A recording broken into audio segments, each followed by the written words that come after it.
St. Paul described the gospel as dunamis, which is the word we get for dynamite. It is power. And so we've been exploring the Kerygma, the first three words of the Kerygma: created, captured, and rescued. Today we're talking about our response here on Made for Glory.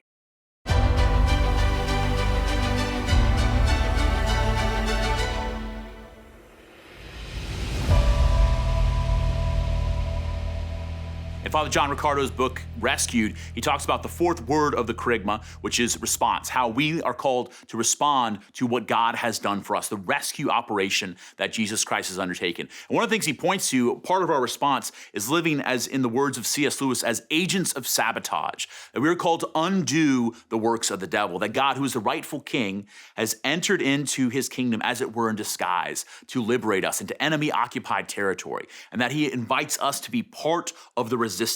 So you, if you are a follower of Jesus, if you're part of the church, you're part of the resistance. You're called to be an agent of sabotage, to undo the works of the devil in this world and to liberate other people. We're also called to be on mission with Jesus. If you think about Jesus and his rescue, he goes down to the gates, he knocks down the gates of hell itself. He goes into hell and he grasps those who have been captured by the devil by the hand and brings them to life. And that's what happens in the resurrection. And that we're part of that same identity of Jesus. That if you're part of the church, particularly if you're part of the Catholic Church, the church founded by Jesus, that means you're part of that rescue operation, that you are called to reach other people. When we evangelize, we share the gospel with them, we tell them they've been created by God, we recognize the bondage that they're under in the wounds of sin, but also the good news that God has saved them in Jesus Christ, his son, and we invite them into that fullness of life. Some of the other ways that we do this too is that we worship. One of the ways that we respond to what God has done is we worship. We come together with the family of God, the church. We come together, especially in the highest form of worship,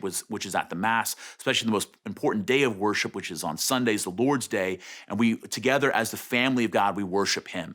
We also give him praise and thanksgiving throughout our lives. We offer up our praises to him. We thank him for what he's given us in life. We don't live lives of bitterness and resentment, but a life that's open to joy because we've been saved by him, and so we can live our lives in that thanksgiving.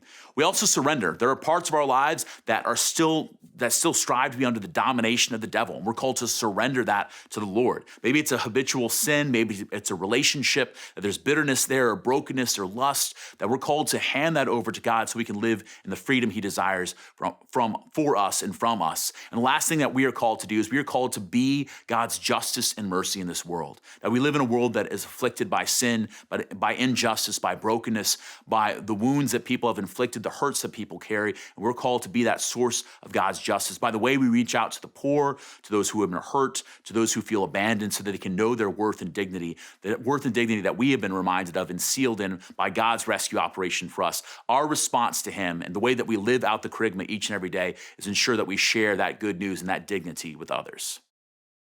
Hey guys, thanks for watching this latest episode of Made for Glory. Thank you so much to all of our sponsors. Make sure you like, share, and subscribe. And if you want to join us in sponsoring the show, make sure you click the link to support us via Patreon. Also, a big thank you to our sponsor, Wicking Vicar, who makes performance clerical attire for priests. Well, I can't say enough good things about their shirts. I'm wearing one of them right now. It's fantastic for priests who are on the go, for priests who live in hot weather like I do. And we're so grateful for their sponsorship, and we hope to see you guys next time.